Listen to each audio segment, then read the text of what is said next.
باپ کے ذریعے پیدا ہوتا ہے. اگر پیدا کرنا چاہے تو جناب عیسیٰ کو بغیر باپ کے پیدا کر دیتا ہے. اگر پیدا کرنا چاہے تو حضرت آدم کو بغیر ماں اور باپ کے پیدا کر دیتا ہے. جب یقین رکھے, یقین, قرآن مجید پڑھیے. حضرت موسیٰ علیہ السلام فرعون کے دربار میں کھڑے ہیں, چاروں جانب دشمن ہی دشمن ہے.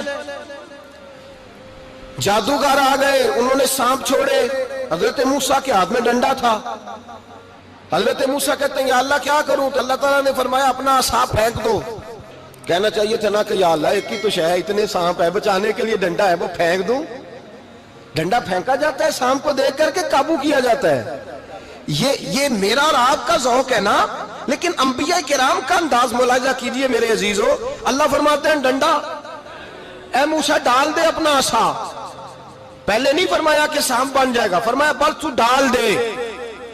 میں اور آپ ہوتے ہیں تو سانپ سامنے ہے, ڈنڈا ہاتھ میں ہے, ہم کہیں گے عجیب بات ہے, یہی تو دفاع کی چیز ہے, اسی کو ڈال دوں تو بچوں گا کیسے؟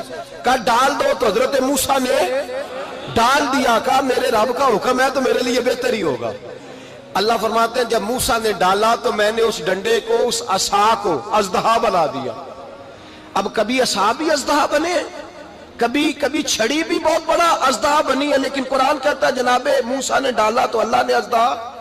بلکہ اس سے پیچھے چلیے, عورتیں کمزور یقین کی ہوتی ہیں نا. جناب موسیٰ پیدا ہوئے تو اللہ فرماتے ہیں میں نے موسیٰ کی ماں کے دل میں بات ڈالی, ماں کے دل میں صندوق میں ڈال کے تو اس کو دریا میں بہا دے. اور بھائی صندوق میں کہہ سکتے ہیں نا آکسیجن کیسے جائے گی, اور دریا میں بچے بچنے کے لیے ڈالے جاتے ہیں کہ ڈوبنے کے لیے ڈالے جاتے ہیں. ماں کے دل میں یقین کمزور نہیں تھا اماں کا. انبیاء کے ماں باپ موحد ہوتے ہیں, دین کو ماننے والے. ماں کے دل میں اللہ نے بات, اللہ قرآن میں کہتے میں نے وحی کی, میں نے القاء کیا, میں نے بات ڈالی. حضرت موسیٰ کی ماں کہتی ہے میں نے ڈال کے نا سمندر میں بیٹا, میں نے سمندر میں بیٹا ڈال کے صندوق میں بند کر کے رب کے حوالے کیا. آپ فرماتے ہیں میرے مالک کا بھروسہ کیا تو پھر میرے مالک کا کام دیکھو, کمال دیکھو. میں نے دریا میں ڈالا, اللہ نے فرعون کے گھر میں میرے بیٹے کی پرورش کرا دی. یہ یقین کہ حضرت موسیٰ کے پاس قوم آئی, قرآن پڑھیے. کہا جناب پانی چاہیے. وَإِذِ اسْتَسْقَىٰ مُوسَىٰ لِقَوْمِهِ, موسیٰ نے اپنی قوم کے لیے پانی مانگا. ہم نے کہا فَانْفَجَرَتْ مِنْهُ اثْنَتَا عَشَرَةَ عَيْنًا, اپنا ڈنڈا پتھر پہ مارو. عقل والا آدمی ہوتا تو اڑ جاتا, کہتا یا اللہ پتھروں سے بھی کبھی پانی نکلا ہے؟ اضرب بعصاک الحجر, مارو پتھر پہ ڈنڈا. اللہ کے نبی نے منٹ نہیں لگایا, ٹھا کر کے ڈنڈا لگایا. فَانْفَجَرَتْ مِنْهُ اثْنَتَا عَشَرَةَ عَيْنًا. اللہ فرماتے ہیں جناب موسیٰ نے ایک عصا مارا, میں نے 12 چشمے جاری کر دیے. تو لے تو اللہ کرتا ہے, اللہ کہتا ہے پڑھ نماز روزی دوں گا, کہتا ہے سوچتا ہوں. اللہ فرماتا ہے آجا مسجد میں تیرا ہو جاؤں گا, کہتا ہے دیکھتا ہوں. رب فرماتا ہے تو میرے محبوب کی غلامی کر, میں تجھے محبوب بنا لوں گا. تو کہتا ہے تھوڑا بڑا ہو کے داڑھی رکھنی ہے, ابھی سیانا ہو کے میں ذرا سرٹیفکیٹ لے لوں اسرائیل سے کہ کتنے سالوں کے بعد آئیں گے, پھر شروع کروں گا. پروگرام بنا رہا ہے, ابھی تو ارادے میں ہے. اللہ کے پیغمبر کا ڈنڈا, اور اس سے زیادہ آگے بات ہو گئی. پیچھے فوج لگی ہوئی ہے فرعون کی, مجمع ہے, ہزاروں لاکھوں کا لشکر لے کے, تلواریں نیزے, فرعون پیچھے, آگے دریا آ گیا. حضرت موسیٰ علیہ السلام کھڑے ہیں, اب کدھر جائیں؟ اللہ پاک نے فرمایا مارو ڈنڈا. کہاں؟ پانی پہ ڈنڈا مارو. اب حضرت موسیٰ علیہ السلام پانی پہ ڈنڈا مارے تو پانی ابلے گا, اس سے زیادہ کیا ہوگا؟ پہلے پتھر پہ ڈنڈا مروایا تو پانی نکلا, اب پانی پہ ڈنڈا مروایا. فَإِذْ فَرَقْنَا بِكُمُ الْبَحْرَ فَأَنْجَيْنَاكُمْ وَأَغْرَقْنَا آلَ فِرْعَوْنَ. اللہ فرماتے ہیں موسیٰ نے پانی پہ ڈنڈا مارا تو میں نے پانی میں رستے بنا دیے. ایک جگہ ڈنڈا مارا تو پانی نکل آیا, دوسری جگہ عصا مارا تو پانی خشک ہو گیا.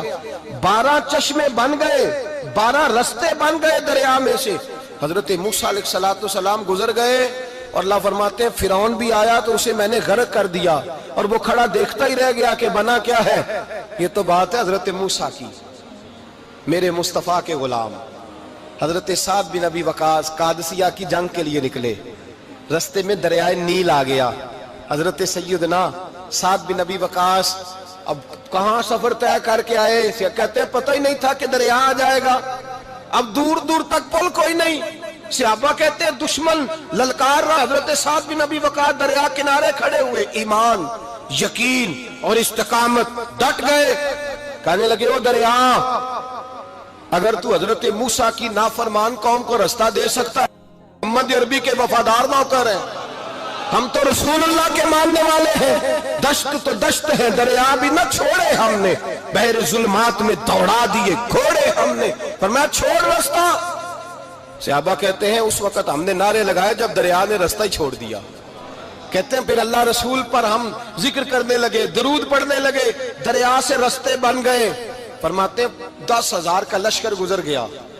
اس پار جب گیا نا تو حضرت سعد بن ابی وقاص نے پھر مجمع پہ نظر ڈالی. فرمایا کسی کی کچھ ہے تو نہیں رہ گئی پانی میں، کوئی دریا میں چیز تو نہیں رہ گئی. ایک صحابی کہنے لگے میرا مٹی کا پیالہ رہ گیا ہے. یار ذرا دیکھیے انداز دیکھیے، مٹی کا پیالہ. او یار چھوڑ پرا، مٹی کا پیالہ کیا ہوتا ہے؟ اب تو مٹی کے پیالے کی بات کرے گا، چھوڑ دے، کیا کرتا ہے؟ اس نے کہا پیالہ میرا رہ گیا ہے. تو حضرت سعد بن ابی وقاص کہنے لگے کیوں ہمارا پیالہ رہ جائے، ہم رسول اللہ کے نوکر ہیں. ایمان، یقین اور استقامت کی دولت. پھر دریا کی طرف دیکھا، کہنے لگے چل یار ہمارا پیالہ بھی واپس کر دے. صحابہ کہتے ہیں دریا کی لہر آئی اور پیالہ بھی واپس کر گئی. اور میرے بھائی جب ایمان کی دولت، یقین کی دولت، اعتماد کی دولت، جو بابا کہتا ہے نا کہ معاذ اللہ تعالیٰ الو کا خون لے آؤ اور شیر کی کھلڑی لے آؤ، میں کالا پیلا نیلا جادو کروں گا، اس پر لوگ دوڑ کے جاتے ہیں، 50-60 ہزار روپیہ بھی دے آتے ہیں دوڑ کے. اور اگر کہا جائے کہ مسجد آؤ 4 رکعت نماز پڑھو، حاضری دو مسجد کی، تو کہتے ہیں معرفت والے ہیں. معرفت والے نمازیں نہیں پڑھتے، وہ کون سی معرفت ہے؟ یہاں اللہ کی بارگاہ میں جھکنے کا، چونکہ یہ لیٹ ہے نا، یہ پتہ نہیں جنت میں جا کے ملے گا، کب ملے گا، معاذ اللہ. لوگ دنیا داری کے معاملے میں پس جاتے ہیں. حکمران نے وعدہ کر دیا ہے سڑکیں پکی ہو جائیں گی، خوشحالی ہو جائے گی، موجیں لگ جائیں گی، لوگ لائنوں میں کھڑے ہیں ووٹ دینے کے لیے، اور تیرے رب نے کہا ہے تو مجھ سے ڈر جا، میں تیری دنیا بھی اچھی کر دوں گا، آخرت بھی اچھی کر دوں گا، تو ادھر آ میری بارگاہ میں جھک. لوگ اعتماد اور یقین کو اوہام پرستی کا شکار ہیں، ہم لوگ وہم کا شکار ہیں، ہم لوگ بدشگونی ایسے ہو جائے گا ویسے ہو جائے گا، ہم ان چیزوں کا شکار. بھائی اعتماد کی دولت پیدا کریں، یقین اپنے اندر پیدا کریں، ایمان پیدا کریں، ڈٹ جائیں رب رسول کا نام لے کر. حضرت عمر کا زمانہ تھا، مصر فتح ہو گیا، حضرت عمر بن عاص گورنر بنے. رواج یہ تھا مصر کے اندر کہ ایک دریا چلتا تھا، دریائے نیل، اور سارے مصر کا انحصار اسی دریا پہ تھا. فصلوں کو پانی بھی لگتا اسی سے، جانور بھی اسی سے پانی پیتے، کھیتیاں بھی اسی سے سیراب ہوتی. سال کے بعد وہ دریا خشک ہو جاتا تھا، سال کے بعد وہ دریا خشک ہوتا، اور جب خشک ہوتا نا تو ایک کواری لڑکی قتل کر کے دریا میں ڈالتے، پھر وہ دریا چلتا. آج بھی بہت ساری جگہوں پہ اوہام پرستی ہے، کہتے ہیں ہمارے آستانے کا طریقہ ہے. میں نے کہا آستانے کا اس آستانے کا طریقہ ہوتا ہے جس آستانے کا تعلق در مصطفیٰ سے ہوتا ہے. باقی کسی آستانے کا اپنا کوئی ذاتی طریقہ نہیں. طریقہ وہ جو میرے نبی پاک کا طریقہ ہے، اس سے ہٹ کر کون سا طریقہ ہے؟ ہمارے آستانے کا طریقہ ہے، ہماری یہ رسم ہے، ہمارا یہ رواج ہے. اٹھا کے بھاگ جاؤ رسم و رواج. ہمارے رسم و رواج رسول اللہ کی سنت کے پابند ہے. سارے بولیے صلی اللہ ہو. پھر ایک دفعہ پڑھیے درود شریف صلی اللہ ہو. 3 دفعہ کر لیں تاکہ طاقت آداد ہو جائیں. صلی اللہ ہو. نبی پاک صلی اللہ علیہ وسلم کا طریقہ اصل طریقہ ہے. حضرت عمر فاروق کو جناب عمر بن عاص، اور کہتے ہیں کہ پکا طریقہ یہ تھا کہ جب تک لڑکی قتل کر کے ڈالتے نہیں تھے دریا چلتا نہیں تھا. حضرت عمر کو خط لکھا کہ حضور یہ معاملہ ہے، اور لوگ مجھے یہی کہتے ہیں. میں نے لوگوں کو سمجھایا ہے کہ اسلام ظلم کا حکم نہیں دیتا، ظلم کی اجازت نہیں دیتا، کیسے لڑکی قتل کی جائے؟ اب آپ بتائیں کیا کرنا ہے؟ حضرت عمر ایمان، یقین، استقامت، پہاڑ ہے یہ لوگ. حضرت عمر نے 2 خط لکھے، ایک حضرت عمر بن عاص کے نام، دوسرا دریائے نیل کے نام. 2 خط لکھے، ایک خط لکھا دریا کے نام، ایک خط لکھا عمر بن عاص گورنر کے نام. گورنر کے نام خط لکھا تو فرمایا جتنے یہودی ہیں، عیسائی ہیں، کمزور ایمان والے، سب کو دریائے نیل پہ لے جا، اور میرا یہ دوسرا خط دریا میں ڈال دے اور سب کے سامنے ڈالنا. کہتے ہیں یہ خط پڑھنا چاہے تو تجھے اجازت بھی ہے، سنیے اور سر دھنیے اور سوچئے کہ اصل کمزوری کہاں آئی ہے. رمضان کے سب سے پہلے جمعے میں سب سے اہم موضوع چھیڑا ہے، کمزوری اور نقص واقعہ کہاں ہوا ہے. حضرت سیدنا عمر بن خطاب رضی اللہ تعالیٰ عنہ نے دریا کو مخاطب کر کے لکھا، ہو دریا اگر تو کہتا ہے نا کہ لڑکی قتل کر کے پھینکی جائے گی تو میں رسول اللہ کا ماننے والا ہوں، میں ظلم نہیں ہونے دوں گا، ہمیں تیرے پانی کی ضرورت ہی کوئی نہیں، تو بے شک پانی نہ دے۔ اور اگر تو اللہ کے حکم سے بہتا ہے، اگر تو اللہ کے حکم سے بہتا ہے تو پھر اللہ کا بندہ اور مصطفیٰ کا غلام عمر تجھے حکم دیتا ہے کہ فوراً بہنا شروع کر دے، فوراً منٹ نہ لگانا۔ حضرت سیدنا عمر بن عاص فرماتے ہیں لشکروں کے لشکر لے کے میں دریائے نیل پہ پہنچا اور بھرے مجمع میں جناب عمر کا خط میں نے ڈالا تو دریا نے بہنا شروع کر دیا۔ فرماتے ہیں دریا بہنے لگا اور غیر مسلم کلمہ پڑھنا شروع ہو گئے۔ لوگ مجھے کہنے لگے کیا دکھایا ہے جو کلمہ پڑھ رہے ہیں؟ تو میں نے کہا دکھایا کچھ بھی نہیں، یہ حضرت عمر کے ایمان کی قوت کی برکت ہے کہ بہت سارے لوگوں نے کلمہ پڑھنا شروع کر دیا۔ یہ ایمان کی قوت، ڈرا ہوا مسلمان، سہما ہوا مسلمان، یہ کبھی امریکہ کے پیچھے بھاگتا ہے، کبھی یورپ کے پیچھے بھاگتا ہے، کبھی ادھر جاتا ہے، کبھی ادھر جاتا ہے۔ اپنی دنیا آپ پیدا کر اگر زندوں میں ہے، سر آدم ہے، ضمیر کن فقہ ہے زندگی۔ جب ایمان کی طاقت پیدا ہوتی ہے، جب قوت پیدا ہوتی ہے، پھر انسان کے اخلاق سمر جاتے ہیں، پھر اس کا نظریہ سیدھا اللہ رسول کی ذات پر جا کے کھڑا ہوتا ہے۔ جنہیں آزمایا گیا تھا حضرت ابو بصیر رضی اللہ تعالیٰ، ہمیں تو تھوڑا سا جھٹکا لگ جائے نا مذہب کا، تھوڑا سا لوگ دین کی طرف آتے ہیں تو اس میں نا تھوڑی تکلیف ہے۔ صحیح بخاری کی حدیث، اس میں تکلیف ہے، سچ کہہ رہا ہوں، صحیح بخاری کی حدیث ہے۔ ایک صحابی نے کہا تھا حضور میں آپ سے پیار کرتا ہوں، نبی پاک نے فرمایا اچھی طرح سوچ لے۔ سونے نہیں پیار ہے، فرمایا چل پھر سوچ لے۔ حضور بڑا پیار، میں سوچ لے۔ کہا محبوبہ بڑا پیار ہے، نبی پاک نے فرمایا پھر تیاری کر لے، جس طرح گہری جگہ پہ پانی تیزی سے آتا ہے تیری طرف مشکلات بھی تیزی سے آئیں گی، تیزی سے۔ یہ شہادت گاہ الفت میں قدم رکھنا ہے۔ لوگ آسان سمجھتے ہیں مسلمان ہونا، ذرا اچھی طرح سوچ لے، جو مجھ سے محبت کا دعویٰ کرے گا اسے تکلیف ہے، بولو اسے تکلیف ہے، یہ پکی بات۔ جو محبت میں مخلص ہو وہ دیکھ لے میں آزمائش میں کتنا ہوں۔ تو اگر کوئی کہتا ہے نہیں مذہب میں جائیں گے تو موجیں لگ جائیں گی، تو یہ بات درست نہیں ہے، یہ تو بڑا مشکل کام ہے۔ یہ تو اس سے پوچھو نا جو اس منصب پہ ہے، یہ کٹھن مرحلہ ہے، کٹھن۔ یہ شہادت گاہ الفت میں قدم رکھنا، لوگ آسان سمجھتے ہیں مسلمان ہونا، روتا ہے فلک برسوں، پھر جا کے یہ حالات درست ہوتے ہیں۔ تو بھائی یاد رکھیں اور سمجھیں، حضرت ابو بصیر رضی اللہ تعالیٰ عنہ، نبی پاک صلی اللہ علیہ وسلم نے طے کر لیا کفار کے ساتھ، حدیبیہ کی جنگ ہوئی تو فرمایا اگر کوئی مسلمان مکے چلا جائے گا تو کافر کہنے لگے ہم واپس نہیں کریں گے، اور اگر کوئی کلمہ پڑھنے والا ستایا ہوا مسلمان مدینے آئے گا تو مسلمانوں کو واپس کرنا پڑے گا مسلمان اپنا بندہ نہیں رکھ سکتے۔ اور مسلمانوں کا کوئی شخص غلطی سے بھی مکے چلا گیا تو مکے والے واپس نہیں کریں گے۔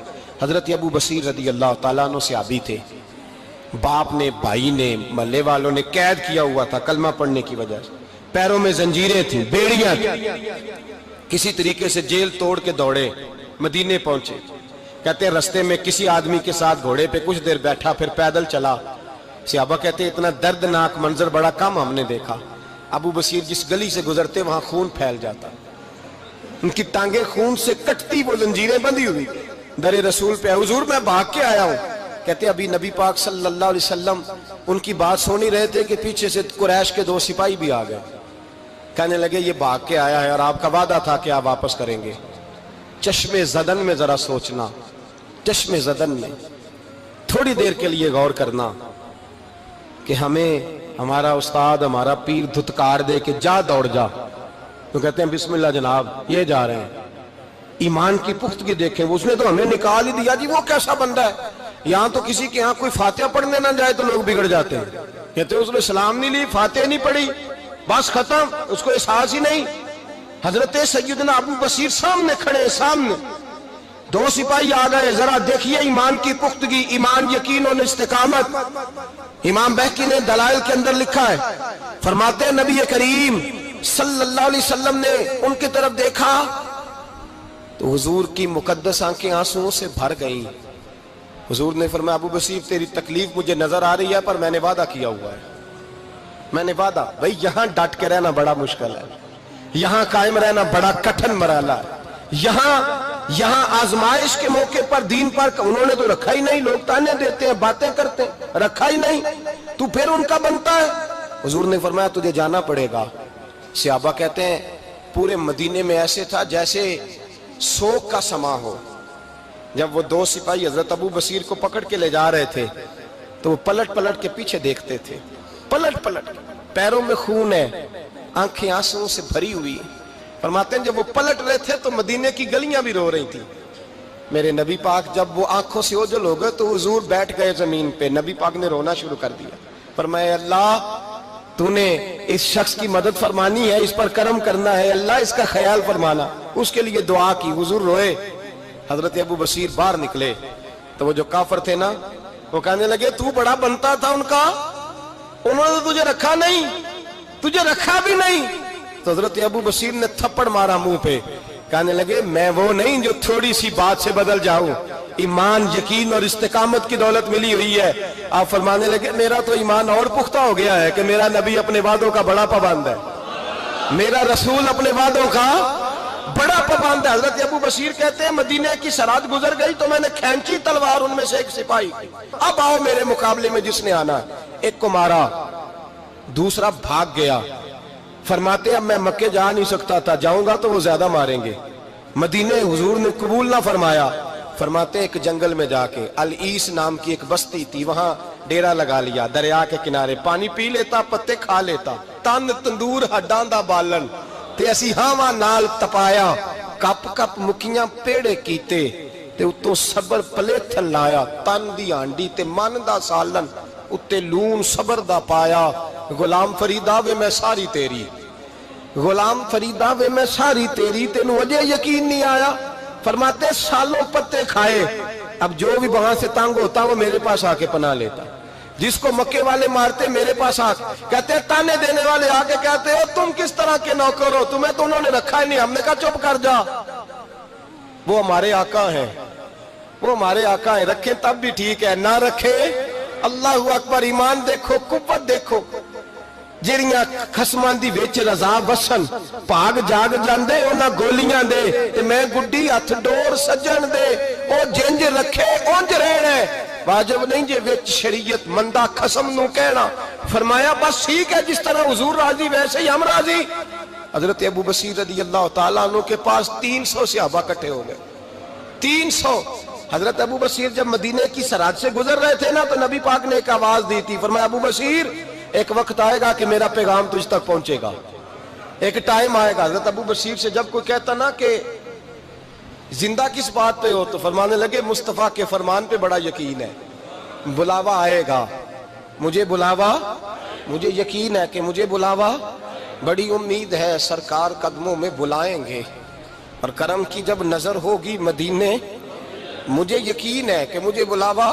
حضرت ابو بصیر رضی اللہ تعالیٰ عنہ فرماتے ہیں کہ وقت گزرتا گیا، 300 لوگ کٹھے ہو گئے۔ جب کوئی مسلمانوں کا قافلہ مکے کے پاس سے گزرتا تو مکے والے لوٹ لیتے تھے، حضور نے بھی اجازت دی مدینے والوں کو، اگر ان کا قافلہ کوئی آئے تمہیں بھی حملے کی اجازت ہے، کفر کا مال مال غنیمت ہے۔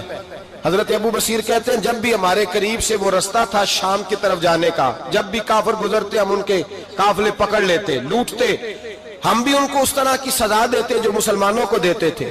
فرماتے ہیں ان کا جینا محال ہو گیا، ہاتھ باندھ کے نبی پاک کی بارگاہ میں گئے، کہنے لگے یہ شرک ختم فرما دیں اور آپ ان کو بلا لیں، بلا لیں۔ حضرت ابو بصیر فرماتے ہیں میں بوڑھا آدمی تھا، دن بھر میں کام کرتا، محنت کرتا، اس علاقے میں کھیتی باڑی کرتا، جب رات ہوتی تو میں کسی پہاڑ کے ٹیلے پہ بیٹھتا اور مدینے کی جانب منہ کر لیتا، اور میں انتظار کرتا بلاوا کب آئے گا، کب حضور کا پیغام آئے گا، میں انتظار کرتا۔ حضرت ابو بصیر رضی اللہ تعالیٰ عنہ بیمار ہو گئے، شدید بیمار، سخت بیمار تھے تو قریش نے شیخ ختم کی۔ حضرت ابو ہریرہ کہتے ہیں نبی پاک نے 2 صحابہ کو رکا دیا۔